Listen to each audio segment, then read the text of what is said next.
En una de esas reuniones mensuales de la familia, cuando ya estábamos todos sentados alrededor de la mesa principal, mi marido, Manuel, miró a nuestra hija con el ceño fruncido y preguntó con sorpresa: «Hija, ¿por qué has venido en taxi? ¿Se ha estropeado el coche que te regalamos por tu cumpleaños?». Antes de que mi hija, Sofía, pudiera responder, su marido, Antonio, sonrió y dijo con toda tranquilidad: «Ese coche ahora es de mi madre, doña Carmen. Ella lo necesita más».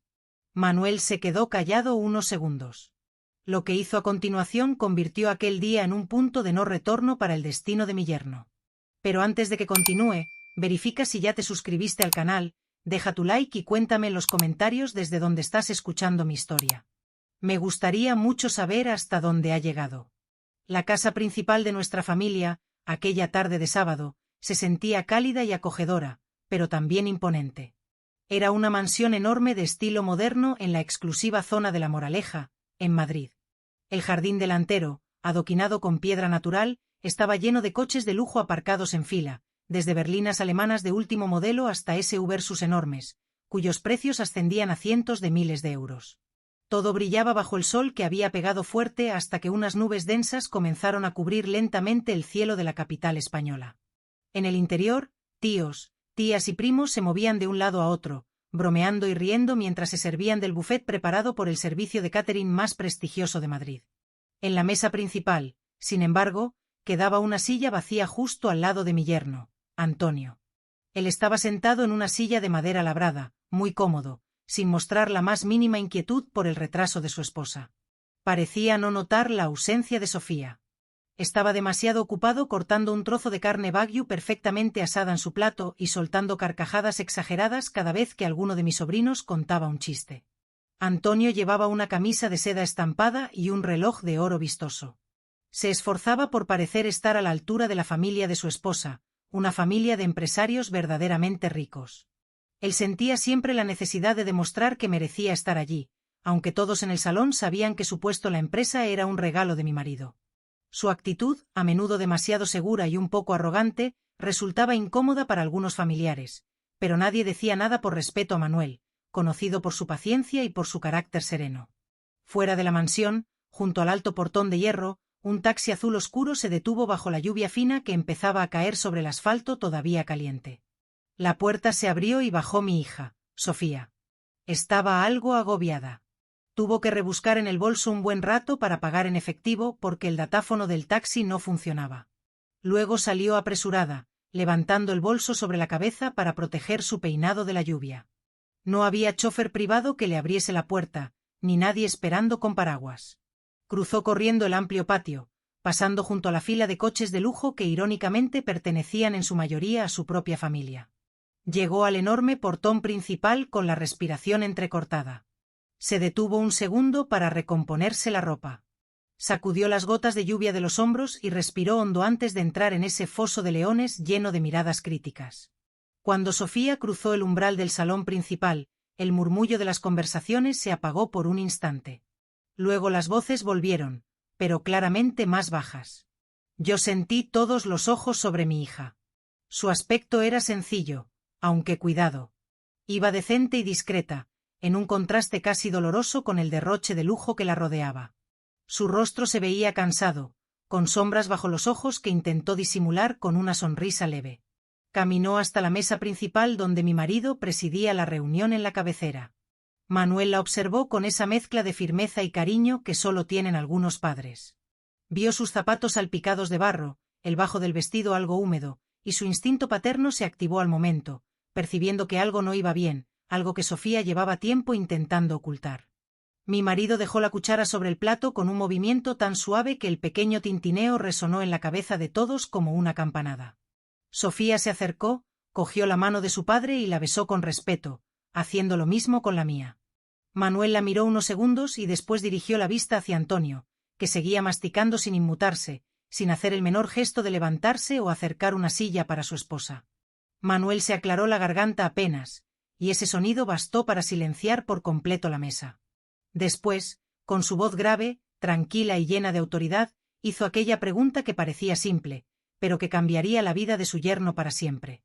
Preguntó por qué había llegado tarde, porque estaba empapada, como si hubiese venido en transporte público, cuando apenas la semana anterior le habíamos regalado un coche nuevo exclusivamente para su comodidad. Quiso saber qué había sido del flamante Mercedes GLS que había mandado a su casa como regalo de cumpleaños. Sofía se quedó callada, con los labios temblando. Percibí que intentaba buscar una excusa que no delatase a su marido, porque no quería humillarlo delante de toda la familia. Ella siempre se había esforzado por proteger su dignidad, aunque eso le costase lágrimas en silencio. Pero antes de que mi hija pudiera articular una sola palabra, Antonio se adelantó con la boca todavía medio llena. Con un tono exageradamente relajado y ni un rastro de culpa, respondió. Ah, ese coche ahora lo tiene mi madre, doña Carmen. Ella lo necesita más. Lo usa para ir a sus reuniones con las amigas. Ya sabéis cómo es, en esos círculos la miran mal si llega con un coche cualquiera. En cambio, Sofía solo va a la oficina y siempre viste tan sencilla. Puede ir en taxi o Uber, es más práctico y ni siquiera tiene que buscar dónde aparcar. En la mesa se hizo un silencio espeso. Mis cuñados y sobrinos intercambiaron miradas incrédulas. Todos sabían que aquel coche era un regalo personal de Manuel y mío para nuestra única hija, no un juguete para su suegra vanidosa. No solo había sido una grosería, sino una demostración brutal de cuánto despreciaba Antonio el bienestar de Sofía frente al orgullo de su madre. Vi a mi hija bajar la mirada, ardiendo de vergüenza, no por haber venido en taxi, sino por oír a su propio marido jactarse de su decisión frente a su padre. Sentí el nudo en la garganta de Sofía. Ella apretó la tela de su falda con fuerza, deseando que el suelo se abriese para tragársela. Mi corazón dolía al ver cómo Antonio ponía el ego de su madre por encima de la seguridad de mi hija. Pero la reacción de mi marido no fue la que Antonio había imaginado. Manuel no golpeó la mesa ni se levantó dando gritos, tampoco se le enrojeció el rostro. Simplemente se quedó mirándolo en silencio, como si observase un insecto extraño. Luego, en sus labios apareció una sonrisa muy leve, una sonrisa que no llegó a los ojos. Asintió un par de veces como si estuviera comprendiendo la lógica retorcida que su yerno acababa de exponer. Comentó con voz neutra que no sabía que doña Carmen estaba usando el todoterreno y que agradecía la sinceridad de Antonio. Mi yerno interpretó aquello como señal de aprobación, o cuando menos como señal de impotencia por nuestra parte para oponernos a sus decisiones. Sonrió lleno de orgullo, convencido de haber salido ganador del intercambio. Debajo del mantel de lino, sin embargo, Manuel deslizó la mano al bolsillo y sacó el móvil. Sus dedos, acostumbrados a trabajar con rapidez, abrieron la aplicación de mensajería y teclearon una breve orden dirigida al jefe de seguridad y al equipo operativo de su grupo empresarial. No necesitó muchas palabras. Un solo mensaje bastó para activar el protocolo de recuperación de activos. Al pulsar enviar, la tormenta que se cernía sobre Antonio y su madre comenzó a avanzar. En otra parte de Madrid, en la zona de acceso de un centro comercial de lujo en la calle Serrano, el ambiente era muy diferente. A pesar del cielo encapotado, doña Carmen estaba en su día de gloria. Frente a la imponente entrada principal, el Mercedes GLS negro e impecable estaba aparcado en un ángulo ligeramente ostentoso para que todos pudieran admirarlo. Doña Carmen se mantenía a su lado con la barbilla en alto, envuelta de pies a cabeza en ropa de marca, combinada sin gusto, pero con muchos logotipos visibles. Colgando del brazo, llevaba un bolso de piel falsa y los dedos estaban llenos de anillos dorados demasiado grandes. A su alrededor, 5 amigas de su grupo la miraban con distintas expresiones: admiración, envidia y también cierta burla contenida, porque sabían que su origen era bastante más modesto de lo que ella pretendía aparentar. Ese día, sin embargo, el escenario le pertenecía a doña Carmen. Con voz alta y orgullosa, contaba que aquel coche enorme y elegante era un regalo especial de su hijo Antonio. Se jactaba de que el negocio de Antonio estaba disparado y que había podido comprarle un coche de casi 120.000 euros al contado, sin crédito. Golpeaba con cariño el capó del vehículo como si acariciase el hombro de su hijo, presumiendo de lo cómodos que eran los asientos calefactables y ventilados y lo sofisticado del sistema de sonido. No mencionó a Sofía ni una sola vez. Era como si su nuera no existiese, como si toda la prosperidad proviniese únicamente de su hijo maravilloso. Las amigas respondían con elogios falsos, inflando aún más su ego. La llamaban bendecida por tener un hijo tan generoso. Una de ellas, la que tenía el coche más viejo, recibió incluso una pulla directa. Doña Carmen le insinuó que ya era hora de cambiar de coche si quería seguir siendo presentable. Cuando terminó su espectáculo, doña Carmen anunció que debía irse al salón de belleza para hacerse un tratamiento facial y se despidió con aires de gran dama. Se subió al asiento del conductor, acomodó la postura para verse más alta y saludó con la mano a sus amigas. Pulsó el botón de encendido con una sonrisa triunfal, pero en lugar del suave ronroneo del motor, sonó un pitido largo y estridente. El tablero se encendió de un rojo intenso. Todas las luces de advertencia parpadearon al mismo tiempo, como si el coche estuviera en estado de alarma total. Antes de que pudiera reaccionar, una voz automática, fría y robotizada salió por los altavoces. Informaba de que se había activado el sistema de seguridad porque el activo estaba siendo utilizado por una persona no autorizada. La voz repetía una y otra vez que el motor había sido bloqueado de forma permanente por el administrador. Doña Carmen entró en pánico. Intentó pulsar una y otra vez el botón de encendido, pisó el freno, golpeó el volante con la palma de la mano, pero el SUV permanecía muerto, convertido de pronto en un trozo de chatarra de lujo. El sudor frío empezó a correr por su frente bajo el maquillaje espeso. La situación se volvió aún más humillante cuando el sistema de seguridad activó el claxon en un patrón insistente, como una alarma antirrobo. El estruendo llenó la entrada del centro comercial, llamando la atención de guardias, taxistas, clientes y, por supuesto, de todas sus amigas, que todavía no se habían marchado. Algunas empezaron a reír por lo bajo al ver a doña Carmen dentro del coche golpeando los cristales con desesperación, como un pez atrapado en una pecera. Intentó abrir la puerta para escapar de aquella vergüenza, pero el sistema de cierre centralizado, controlado a distancia por el equipo de seguridad de mi marido, la mantenía bloqueada dentro de su propia fantasía de grandeza. En la oficina central de la empresa de Manuel, un joven del departamento de informática observaba la pantalla de su ordenador con gesto serio. Acababa de ejecutar la orden prioritaria del dueño de la compañía. En el monitor, la matrícula del coche aparecía acompañada del mensaje «Uso no autorizado». Introdujo el siguiente comando para programar la apertura de las puertas tras 3 minutos, tiempo suficiente para causar impacto psicológico, y simultáneamente envió la ubicación exacta al equipo de recuperación de activos que ya estaba en camino.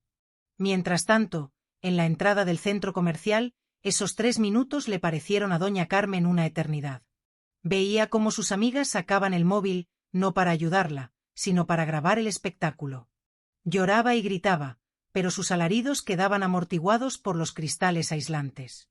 Su maquillaje de ojos se derritió, dejando surcos negros en las mejillas y desmoronando la imagen de señora elegante que tanto se había esforzado en proyectar. Cuando finalmente se oyó el clic de los seguros liberándose, doña Carmen no salió de inmediato. Estaba paralizada por la vergüenza, pero no tuvo opción. Un enorme camión grúa de color naranja, con el logotipo del grupo empresarial de Manuel pintado a los lados, se abrió paso entre la gente. Del bajaron 2 guardias de seguridad con uniforme negro impecable, corpulentos y de expresión firme. Se dirigieron directamente hacia el Mercedes. Uno de ellos golpeó la ventana del conductor con los nudillos. Luego utilizó un dispositivo para abrir la puerta y le pidió a doña Carmen, con tono cortés pero frío, que bajase del vehículo porque se trataba de un activo corporativo mal utilizado. Ante los gritos de ella, que aseguraba que el coche era de su hijo y que llamaría a la policía por robo, el guardia sacó una carpeta con los documentos legales de la empresa, autorizando la retirada inmediata. Pronunció en voz alta palabras que retumbaron en los oídos de las amigas de doña Carmen: vehículo inventariado como activo de la empresa y uso indebido por persona no autorizada. Aquellas frases bastaron para que el grupo de amigas cambiase de actitud. Las expresiones de admiración se transformaron en miradas de burla y cuchicheos. Corrió la voz de que aquel coche lujoso que doña Carmen presumía como regalo en efectivo de su hijo exitoso no era más que un vehículo corporativo del suegro, ahora recuperado. Como doña Carmen se aferró al volante, los guardias la desalojaron con firmeza, pero sin violencia. Ella cayó tambaleándose al suelo. Su bolso falso se abrió y dejó esparcidos por el suelo un pintalabios barato, pañuelos arrugados y una cartera llena, no de billetes, sino de tickets de compras pasadas. Mientras la grúa enganchaba el SUV y se lo llevaba ante los sollozos desesperados de doña Carmen, nadie acudió en su ayuda. La gente, en cambio, se peleaba por subir el vídeo a las redes sociales. No tardó en aparecer en las cuentas de cotilleos locales con un título cruel: suegra finge ser millonaria. Le decomisan el coche de la familia política en pleno centro comercial. En nuestra mansión de La Moraleja, La reunión familiar continuaba sin que nadie sospechase el espectáculo que acababa de ocurrir al otro lado de la ciudad. La música de piano sonaba suave y los invitados disfrutaban del postre. Mi hija Sofía permanecía sentada mirando fijamente el plato vacío, tratando de no oír los ruiditos de Antonio comiendo a su lado. Él estaba completamente relajado, incluso soltó algún eructo discreto, sin molestarse en taparse la boca, convencido de que había salido airoso de la conversación con mi marido. No imaginaba que la calma que reinaba en el comedor era el silencio previo a un huracán. De pronto, su móvil vibró sobre la mesa y comenzó a sonar a todo volumen una canción estridente. Varios de mis cuñados fruncieron el ceño, molestos por la falta de respeto. Antonio vio en la pantalla el nombre de su madre y sonrió, suponiendo que llamaba para agradecerle otra vez el coche. Contestó sin levantarse de la mesa, dejando el altavoz lo bastante alto como para que todos pudieran escuchar de fondo. Su sonrisa se borró al instante. En lugar de palabras de gratitud, se escucharon los gritos histéricos de doña Carmen, mezclados con sollozos ahogados. Aunque la voz llegaba distorsionada, todos en la mesa captaron la idea. Hablaba de que unos tipos malos le habían quitado el coche a la fuerza, de que había sido humillada delante de todo el mundo y que ahora estaba tirada en la calle. El cerebro de Antonio, acostumbrado a culpar a otros, hizo una conexión inmediata. Decidió que la culpable debía ser Sofía. Estaba seguro de que mi hija había llamado a la policía o a la aseguradora por despecho. La furia se le subió a la cabeza. Tiró la cuchara contra el plato con un estrépito metálico que hizo enmudecer toda la sala. Se levantó de golpe, moviendo la silla que chirrió sobre el mármol. Señaló a Sofía con el dedo, los ojos desorbitados, y comenzó a gritar.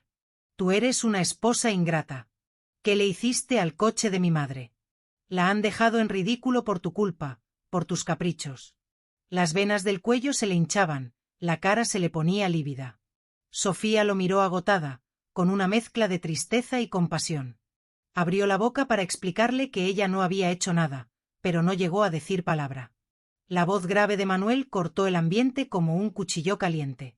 Se levantó con calma de su asiento principal, sin alzar el tono ni golpear la mesa. Levantó solo una mano indicando a Antonio que se callara. Milagrosamente, él obedeció. Mi marido rodeó la mesa caminando con paso firme hasta situarse a 2 pasos de su yerno. Lo miró directo a los ojos con la mirada fría de alguien que ha enfrentado a muchos rivales en los negocios. Con serenidad explicó que el coche no tenía absolutamente nada de malo y que no lo había quitado ningún ladrón. La empresa había decidido retirar el vehículo porque había sido empleado por alguien que no tenía autorización. Antonio se quedó boquiabierto. Manuel continuó, esta vez con un tono todavía más frío. Comentó que había oído decir que la madre de Antonio necesitaba un medio de transporte y que, en efecto, ahora lo tenía, el transporte público. Le sugirió que se diese prisa en ir a buscarla donde estuviera, porque seguramente la pobre señora estaría de pie bajo la lluvia. Antonio, tartamudeando, intentó justificarse diciendo que debía volver a la oficina, que tenía mucho trabajo pendiente. Mi marido lo interrumpió con una leve sonrisa que ponía los pelos de punta. Le pidió las llaves del BMW que había traído ese día, el coche de empresa que llevaba años usando. Antonio se llevó instintivamente la mano al bolsillo, negándose a entregarlas. Entonces Manuel, sin perder la calma, explicó que aquel coche era una prestación para empleados de la compañía y que a partir de las 5 de la tarde de ese mismo día, el nombre de Antonio quedaba eliminado de la nómina por violaciones graves al código ético y por mal uso de los recursos de la empresa. El anuncio cayó sobre Antonio como una sentencia de muerte. En medio de la comida familiar, sin dramatismo ni gritos, su suegro acababa de despedirlo. Vi cómo la sangre se le iba del rostro. Buscó apoyo con la mirada entre los demás, pero solo encontró ojos fríos y gestos de desaprobación. Nadie lo defendió. Manuel extendió la mano y, temblando, Antonio terminó entregando las llaves del coche como quien entrega parte de su propia identidad. Sin embargo, la humillación aún no había terminado. Mi marido sacó de su bolsillo un único billete de 100 euros, lo dobló con cuidado y se lo metió en el bolsillo de la camisa de seda a Antonio. Le dio unas palmaditas y susurró lo bastante alto para que lo escucharan los que estaban más cerca. Para que te pagues un transporte económico. El taxi ejecutivo es muy caro. Mejor que tú también aprendas a vivir con sencillez, como decías de mi hija. Luego hizo una seña al jefe de seguridad de la casa, que ya estaba atento en un rincón. 2 guardias se acercaron sin brusquedad, simplemente colocándose a ambos lados de Antonio, dejándole claro que era hora de irse. Antonio miró a Sofía una última vez, esperando que ella intercediera, pero ella ya había desviado la vista, ocupada en servirme té caliente, como si él hubiera dejado de existir. Con pasos pesados, arrastrando la vergüenza, Antonio fue escoltado fuera del comedor, atravesando la mesa repleta de manjares que ya no probaría.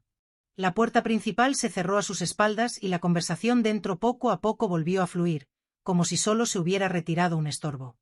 Afuera, Antonio se encontró bajo un cielo cargado de nubes. Apenas dio unos pasos cuando el portón eléctrico se cerró lentamente detrás de él, con un ruido metálico que sonó como si se cerrara una vida entera. Se quedó inmóvil en la acera, mirando la mansión iluminada donde debería haber pasado la tarde como yerno privilegiado. Y ahora era un intruso expulsado. El cielo se rompió de golpe y el aguacero empezó a caer con fuerza. Antonio se refugió bajo un árbol flaco, pero las hojas no bastaban para protegerlo. Su camisa de seda, comprada con una tarjeta a nombre de Sofía, se le pegó al cuerpo empapada. Sacó el móvil con manos inquietas y abrió la aplicación de transporte. Quería huir de allí antes de que algún vecino lo viese hecho un desastre. La pantalla le devolvió un mensaje inesperado. Los conductores no podían entrar a la urbanización privada sin autorización del propietario de la casa. Intentó llamar a la garita de seguridad, pero nadie respondió. Su número estaba bloqueado. La única opción era caminar casi 2 kilómetros hasta la entrada principal del complejo residencial para poder pedir un coche desde allí. Aquella distancia, que antes recorría en segundos dentro de un vehículo de lujo, se convirtió en un camino de penitencia. Con los zapatos de piel calados de agua, Antonio comenzó a avanzar por la calle. Cada paso hundía sus suelas en charcos sucios que salpicaban sus pantalones. El viento lanzaba la lluvia contra su cara, mezclándose con las lágrimas de rabia que no quería permitir que nadie viera. Por dentro maldecía a Sofía y a Manuel. En su lógica torcida, pensaba que la reacción de su suegro era excesiva solo por un asunto de un coche, sin comprender que el verdadero problema era su falta de respeto y de gratitud acumulada durante años. Mientras caminaba encorvado bajo el aguacero, unos faros muy potentes lo iluminaron desde atrás. Se hizo a un lado pensando que solo era un vecino. El vehículo, un gran SUV blanco, idéntico al modelo que le habían retirado a su madre, se acercó lentamente. Por un momento, Antonio albergó la absurda esperanza de que Manuel hubiera cambiado de opinión y mandado a alguien a recogerlo. La esperanza murió cuando vio con nitidez a través del parabrisas. Al volante iba el propio Manuel, perfectamente seco, conduciendo con calma, una mano en el volante y el rostro sereno. A su lado, en el asiento del copiloto, estaba Sofía. Yo iba en el asiento de atrás. Mi hija se había cambiado de ropa por un conjunto más abrigado y sostenía entre las manos un vaso térmico de bebida caliente. Su rostro estaba tranquilo. El coche redujo la velocidad al pasar junto a Antonio. Él miró a Sofía desesperado, esperando que ella suplicara que parásemos, pero ella mantuvo la mirada hacia el frente sin apartarla ni un segundo. En sus ojos no había odio, solo una indiferencia absoluta. El coche pasó sobre un charco profundo y una ola de agua lodosa salpicó los pantalones de Antonio, empapándolo aún más. Se quedó inmóvil, cubierto de barro y lluvia, mirando cómo las luces traseras se perdían en la curva del camino hacia la salida de la urbanización, dejándolo solo en la oscuridad. Una hora después, Antonio llegó finalmente al pequeño piso que presumía como su hogar, aunque el alquiler lo pagaba Sofía. Entró de golpe, empapado y temblando. El interior estaba tan desordenado como su vida. En el sofá del salón estaba doña Carmen acurrucada, con el cabello revuelto y restos de maquillaje corrido en la cara. También estaba mojada. Evidentemente le había costado trabajo regresar del centro comercial. Apenas lo vio, se levantó como impulsada por un resorte y empezó a gritarle, sin siquiera preguntarle cómo estaba. Lo señaló con el dedo, exigiendo saber dónde estaba su maravilloso hijo mientras relataba, exagerando, la humillación sufrida en el centro comercial, cómo la habían tratado como delincuente, cómo todos se rieron de ella y cómo la ciudad entera ahora se burlaba. Lo acusó de no ser un buen hijo, de no haber defendido su honor, de ser demasiado blando con Sofía. Antonio, agotado, con el cuerpo entumecido y el orgullo destrozado, al fin estalló. Lanzó su maletín al suelo y le gritó de vuelta, por primera vez en su vida. Le dijo que todo lo ocurrido era consecuencia de su ambición desmedida, de su necesidad patológica de presumir. Confesó que lo habían despedido, que lo habían humillado frente a toda la familia por culpa de ese coche robado que ella había decidido usar como trofeo. Los ojos de doña Carmen se abrieron como platos al oír la palabra despedido, pero su orgullo se negó a admitir su parte. De inmediato intentó darle la vuelta a la situación diciendo que si Antonio fuera realmente exitoso y millonario, la pérdida de un empleo no significaría nada.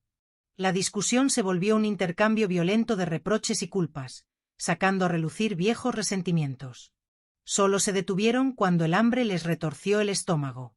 Nadie había comido nada desde el mediodía. El banquete de nuestra casa y la comida del centro comercial habían quedado en mera fantasía. En un intento de aliviar la tensión, Antonio respiró hondo y sacó el móvil.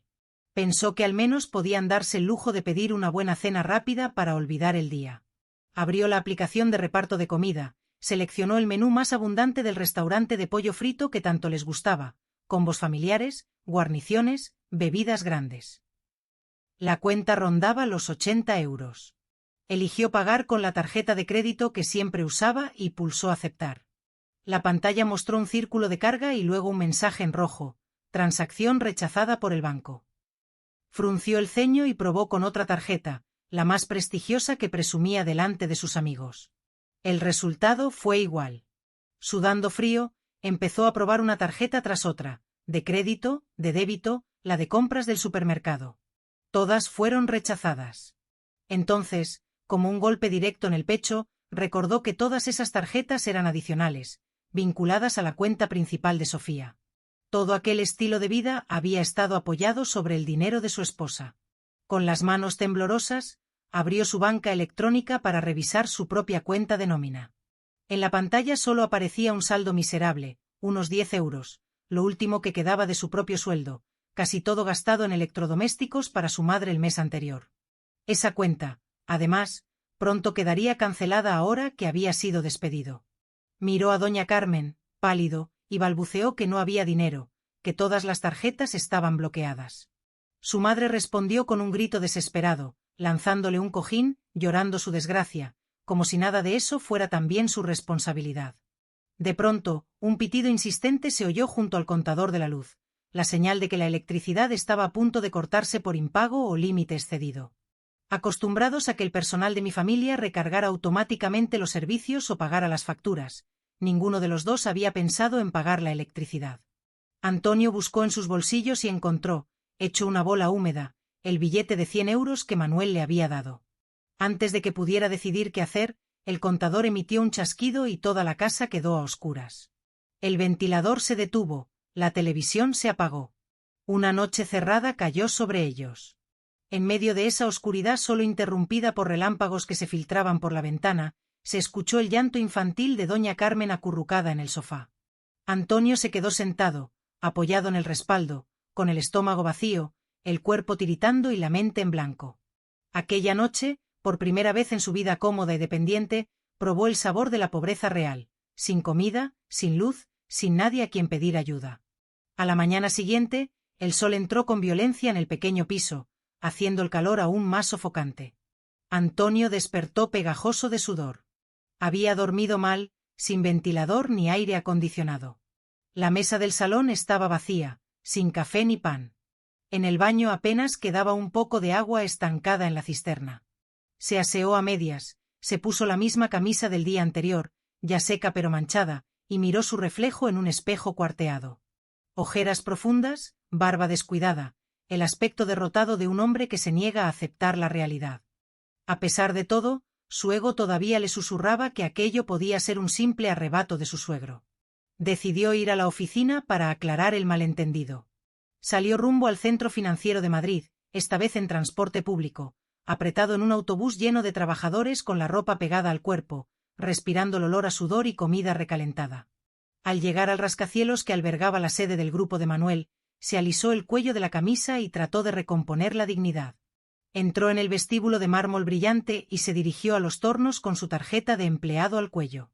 Pasó la tarjeta por el lector como siempre y el aparato emitió un pitido agudo mientras el foco se iluminaba en rojo. El mensaje acceso denegado apareció en la pantalla. Probó 1, 2, 3 veces, cada vez con mayor desesperación, mientras la fila de empleados detrás del murmuraba incómoda por la demora. Antes de que pudiera perder los estribos contra la máquina, 2 guardias de seguridad se colocaron frente a él. Uno de ellos era el mismo al que muchas veces había tratado como sirviente, ordenándole ir a comprar tabaco o cargar compras de su madre. Ahora lo miraba sin el menor rastro de respeto. Con voz neutral, le informó que tenía prohibida la entrada al edificio por orden directa de la dirección. Su nombre figuraba en la lista de personas vetadas. Antonio intentó gritar que quería hablar con recursos humanos, que todo era un error, pero el guardia solo negó con la cabeza. Se agachó detrás del mostrador y sacó una caja de cartón. Se la empujó hacia el pecho. Dentro estaba todo lo que había tenido en su escritorio: un portarretratos roto con una foto suya y de Sofía, una taza con la palabra jefe, una grapadora y unos bolígrafos baratos. Encima del montón, un sobre blanco con el membrete de la empresa. Antonio lo abrió y leyó la carta de despido. Con lenguaje formal y contundente, enumeraba faltas graves de integridad, uso fraudulento de activos y daño a la reputación corporativa. No había indemnización ni carta de recomendación. Abrazando la caja contra el pecho, como un náufrago que se aferra a una tabla, salió tambaleándose del edificio. Se sentó en un banco de un pequeño parque cercano bajo un sol implacable y sacó el móvil una vez más. Si ya no podía regresar a esa empresa, se decía, tal vez alguna compañía rival lo aceptaría. Al fin y al cabo, tenía experiencia y buenos contactos. Empezó a llamar a los gerentes que conocía en otros grupos. El primero, un director de marketing que años atrás había intentado robarlo como fichaje estrella, contestó con voz incómoda. Tras unos segundos de charla forzada, le admitió que ya estaba al tanto de todo. El mundo de los negocios es pequeño, dijo, y la reputación de alguien despedido por Manuel Ortega por falta de ética es como un veneno. Ninguna empresa seria quiere arriesgarse. Colgó con una disculpa apresurada. Las siguientes llamadas tuvieron resultados similares. Algunos no contestaron, otros lo bloquearon y alguno fue brutalmente claro y le dijo que su nombre estaba en la lista negra de la Asociación de Recursos Humanos. Antonio comprendió entonces que Manuel no solo le había cerrado una puerta, había bajado todas las cortinas del mercado laboral para él. Pasó una semana y la caída de Antonio y doña Carmen se aceleró. Para poder comer, empezaron a vender uno por uno los electrodomésticos de la casa, la televisión, la licuadora, incluso el microondas, entregándolos a tiendas de segunda mano por unos cuantos euros. El dinero alcanzaba apenas para comprar comida barata y unas velas. En medio de esa precariedad, un mensajero del juzgado llamó a la puerta con una notificación. Sofía había presentado una demanda de divorcio. Antonio leyó los papeles con una chispa de malicia en los ojos. En lugar de verlo como el final, lo interpretó como una oportunidad. Pensó en los bienes que se habían acumulado durante los 3 años de matrimonio: regalos, inversiones, comodidades. Convencido de que tenía derecho a la mitad de todo, habló con doña Carmen, que enseguida se emocionó con la idea. Ella lo animó a exigir parte de la casa familiar, de los coches, incluso de las acciones del grupo empresarial, segura de que la ley estaría de su lado por ser el marido legítimo. Con los últimos billetes que les quedaban, contrataron a un abogado barato instalado en un pequeño despacho de barrio, más experto en discursos rimbombantes que en ganar juicios. Antonio acudió a los tribunales confiando en salir de allí convertido en un hombre rico. El día de la audiencia, el frío de la sala contrastaba con el calor pegajoso que traía del exterior.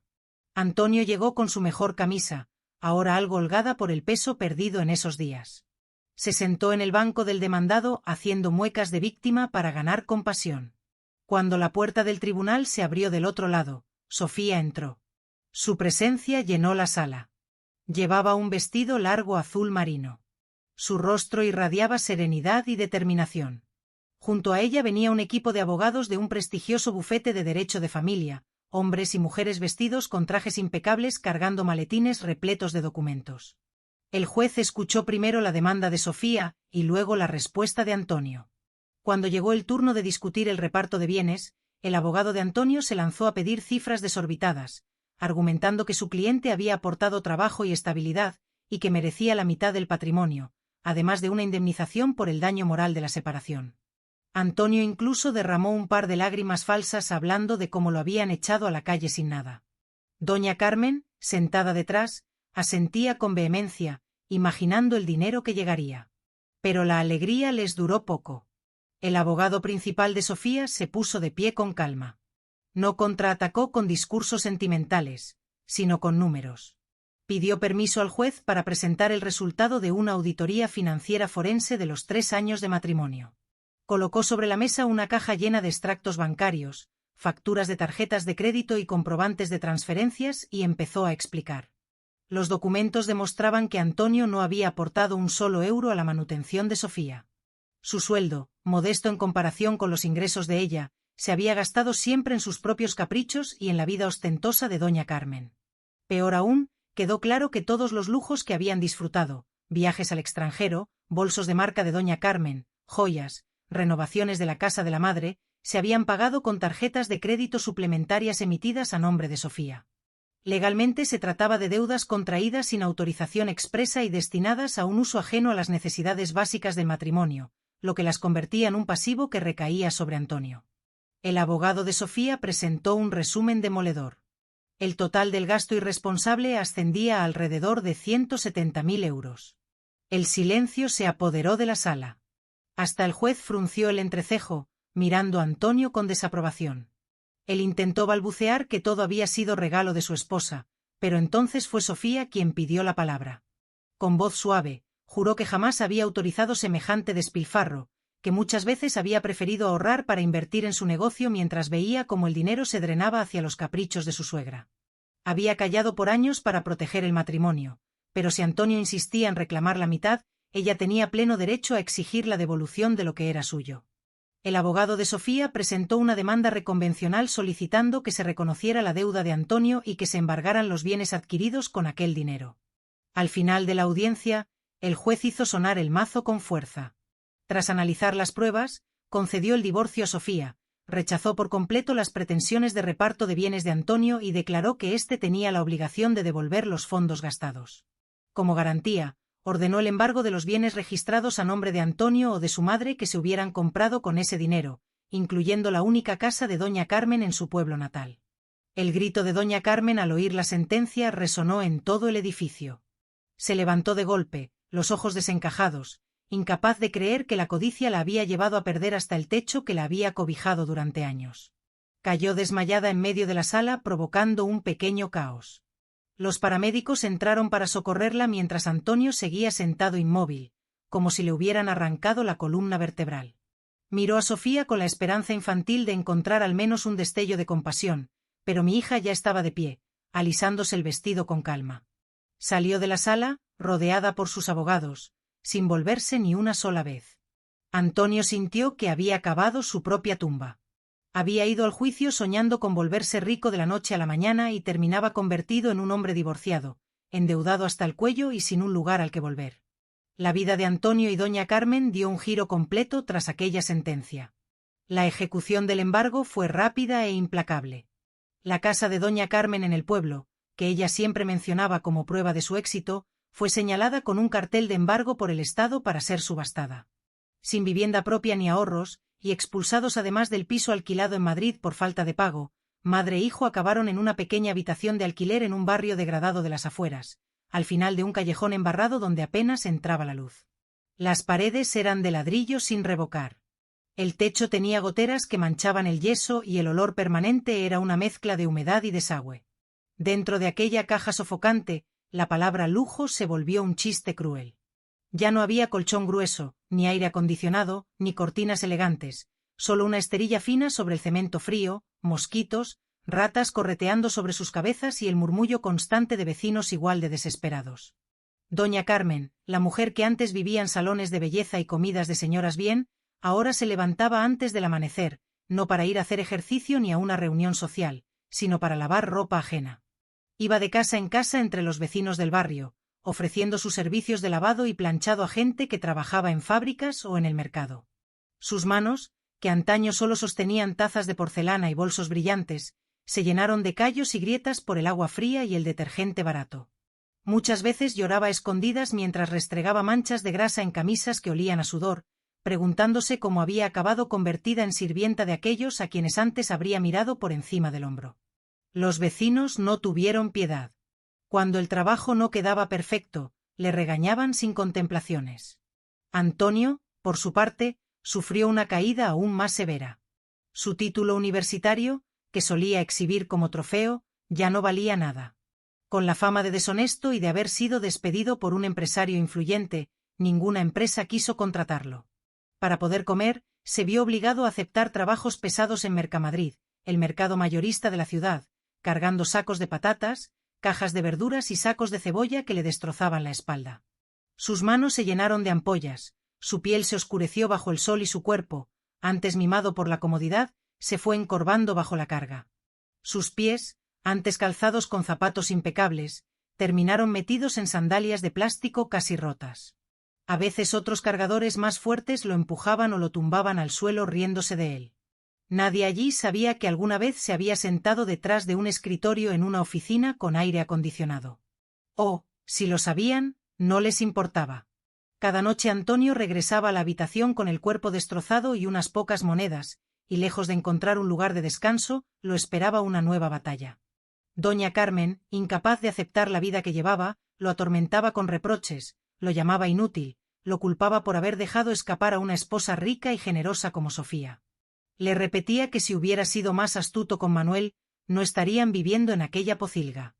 Antonio, agotado, ya no tenía fuerzas para callar, le contestaba con rabia, acusándola de haberlo empujado a la ostentación ridícula que los había condenado. La convivencia se convirtió en un infierno. Un año después del inicio de su caída, la vida siguió avanzando para nosotros. Una tarde, en un exclusivo restaurante de alta cocina en la zona de Salamanca, en Madrid, el ambiente era todo lo contrario a ese mundo de miseria. Luces cálidas, mármol pulido, aroma a carne a la parrilla y café selecto. En una mesa junto a un gran ventanal que daba a la avenida principal, estábamos sentados, yo, Manuel y Sofía. Mi hija había cambiado mucho. Llevaba un conjunto de moda de una firma reconocida y un pañuelo de seda al cuello. Su rostro lucía descansado, sin sombras de tristeza. Esa noche celebrábamos la inauguración de la 5ª sucursal de su boutique de moda sostenible, un negocio que había reconstruido con su propio esfuerzo y el consejo financiero de Manuel. Mi marido la miraba con un orgullo que no trataba de ocultar. Reíamos juntos cuando ella nos contaba sus planes para llevar la marca al mercado internacional. Brindábamos con zumo de granada y compartíamos un postre de chocolate, saboreando el gusto de una victoria que no tenía que ver con dinero, sino con dignidad recuperada. Para nosotros, verla lejos de aquel parásito y convertida en una mujer fuerte y segura valía más que cualquier inversión. En medio de la charla, mi mirada se desvió sin querer hacia el exterior a través del cristal. El ventanal separaba el mundo climatizado del restaurante del calor pegajoso y el ruido del tráfico de la calle. Afuera, el tráfico del mediodía era un caos. Frente al restaurante, un hombre flaco con un chaleco naranja sucio discutía con el dueño de un sedán de lujo. El conductor lo insultaba por no haber evitado un pequeño arañazo en la carrocería. El aparcacoches mantenía la cabeza agachada, juntando las manos en gesto de súplica. Entrecerré los ojos, confundida por una sensación familiar, y entonces lo reconocí. Era Antonio. Mi ex-yerno, que antes se paseaba en corbata y reloj caro, estaba allí pidiendo disculpas por un arañazo en un coche ajeno, esperando unas monedas. Sentí un pequeño estremecimiento en el pecho, pero no de nostalgia. Era más bien una compasión distante. Moví la mirada unos metros más allá, hacia la acera de enfrente. Allí, sentada sobre una caja, estaba doña Carmen con un vestido descolorido. Tenía delante de ella una pequeña bandeja con paquetes de pañuelos de papel que ofrecía a los transeúntes con voz apagada. Su rostro, antes cubierto por capas de maquillaje caro, estaba ahora surcado de arrugas profundas. Era casi irreconocible, pero yo conocía bien aquellas facciones. En ese momento, Antonio levantó la vista hacia el ventanal del restaurante. Sus ojos se cruzaron con los de Sofía. El tiempo pareció detenerse para él. Se quedó congelado, mirando a través del cristal a la mujer que había sido su esposa. La vio sentada en una mesa elegante, con ropa cuidada, la piel luminosa, rodeada de un ambiente de éxito y tranquilidad. Vio los platos bien servidos, las copas brillantes, la sonrisa de Manuel. Comprendió en un solo golpe todo lo que había tirado por la borda. Sofía mantuvo su mirada solo unos segundos. No había rencor en sus ojos ni satisfacción cruel, solo calma. Era la mirada de alguien que contempla un capítulo de su vida que ya ha terminado. Luego, ella giró la vista hacia mí y hacia su padre, que también habíamos advertido la escena, pero no le dimos importancia. Sonreímos, como diciendo sin palabras que aquello ya no nos afectaba. Sofía llamó al camarero y, con un gesto delicado pero firme, pidió que corriese las cortinas del ventanal porque el sol entraba demasiado fuerte. El camarero asintió y comenzó a bajar lentamente la pesada cortina dorada. Centímetro a centímetro, el mundo de afuera fue desapareciendo. Antonio vio cómo su última conexión visual con ella se cerraba suavemente. 5 años no son poco tiempo cuando se trata de darle la vuelta a la vida. Una mañana cualquiera, en una cafetería improvisada en un rincón del mercado mayorista, Antonio estaba sentado frente a una mesa de madera astillada, mirando fijamente una taza de café aguado. Sus rasgos habían envejecido. El dueño de la pequeña cafetería subió el volumen de un viejo televisor, porque en las noticias matutinas estaban transmitiendo un reportaje sobre mujeres empresarias de éxito. Antonio alzó la vista sin interés, pero el corazón se le encogió al reconocer el rostro que llenaba la pantalla. Era Sofía. Aparecía en un hermoso jardín, frente a una casa aún más grande que la nuestra. A su lado, el reportaje mostraba a un hombre bien vestido, con expresión amable, cargando en brazos a un niño pequeño que reía. Era su nuevo marido, un arquitecto de renombre, y el pequeño era su hijo, mi nieto. En la entrevista, Sofía hablaba de su empresa y del apoyo incondicional de su marido actual. Escuchando aquellas palabras, Antonio sintió una mezcla de orgullo ajeno y un dolor agudo en el pecho. No oyó en ningún momento que se mencionara su nombre. En la historia pública de Sofía, él no era más que una sombra borrada, un tropiezo que la había empujado a convertirse en alguien más fuerte. Recordó entonces a doña Carmen, que ahora pasaba los días en una habitación miserable. Antonio dejó unas pocas monedas sobre la mesa y se levantó. Salió al mercado, tomó de nuevo los sacos que debía cargar y se echó a andar. Comprendió por fin que su verdadero castigo no era la pobreza material, sino la evidencia brutal de que un día tuvo en sus manos un diamante, una esposa buena, unos suegros generosos y una vida estable, y lo cambió por una piedra común que apenas brillaba en su imaginación. El destino había escrito una justicia perfecta, y al solo le quedaba seguir caminando, cargando no solo sacos de mercancía, sino también el peso de un arrepentimiento que lo acompañaría hasta el último día de su vida. Ahora, si te ha gustado esta historia, no olvides suscribirte y activar la campanita para no perderte ningún vídeo nuevo. Si llegaste hasta el final, comenta desde dónde escuchaste mi historia. Gracias y hasta el próximo encuentro.